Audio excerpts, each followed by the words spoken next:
It happens at least once a week, he admitted. You think you're a player, flying your family first class, then so-and-so asks for your tail number, and they look at you like you're taking the bus because you're flying commercial. Well, that's a trip. You're excited for your recent art acquisition, and then they invite you to the opening of their new museum. Buzzkill.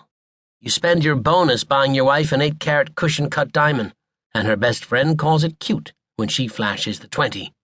You're psyched you splurged for floor seats, and they're buying the team. Buzzkill. I need another glass of wine, he said, grimacing. Or I can throw you a charity dinner, I offered. I paid a visit to an old friend whose family name adorns one of the city's most prominent cultural institutions.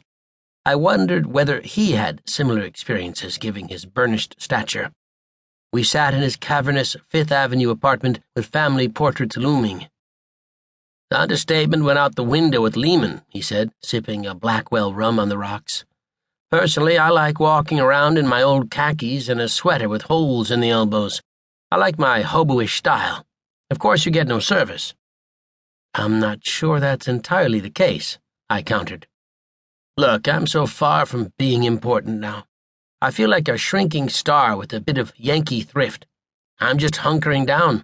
A person of modest wealth and achievement protecting the franchise, he said among the corgis and chinoiserie. Well, take this apartment, I said.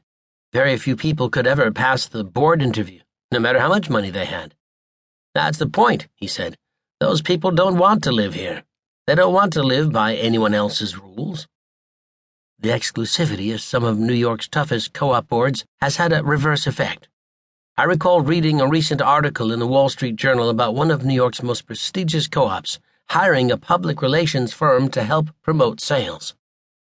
In a way, it's good because the new condos represent another product for another group, he observed. People want to live in a co-op because they appreciate communal living with like-minded people living quietly, privately, in understated elegance, not to mention the pre-war details. He continued, There are quiet billionaires who live here, but you'd never know it. It's just that if you don't like being told no and your wife has a personal publicist, it's probably better if you live on the West Side or downtown. It's not my Madison Avenue anymore, chic brunette heiress explained over sea breezes in her classic East Hampton sunroom, the low-key wicker set prompting me to recall the well-known quote about how it takes a few generations to actually understand wicker. Growing up in the city, I remember it as a small village, where I used to know everyone, and don't take this the wrong way, that I was somebody. And now? I walk up and down the avenue, I don't know many people, and they don't know me. Honestly, I don't even recognize the brands. A cashmere sweater costs as much as a small car. And who are all these people anyway? Hardly anyone speaks English, she sniffed. What's the biggest change since your days at an elite private girls' school? The tone has changed, the taste and the manners especially. And meaning?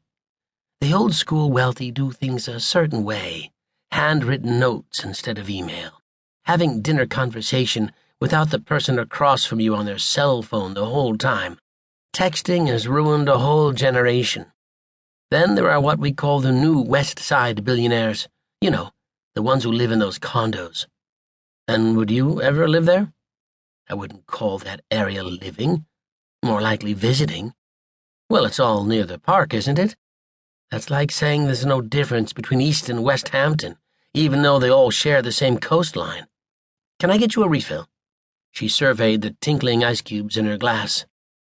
I put in a call to a real estate agent who is known for prying loose all of those newly acquired hundies. Today, the super-rich want to live in glass boxes, the Uber broker said, offering me a walking tour of the West Side as she navigated 3 digital devices and tottered on skyscraper heels. They want light, air, they want modern, contemporary, they want ceiling height, recessed lighting, they want wall space for the art. They want glass, views, service. They want to do what they want when they want. They want to renovate, decorate, the whole shebang. They want a lot, and they get it. So do you only sell condos?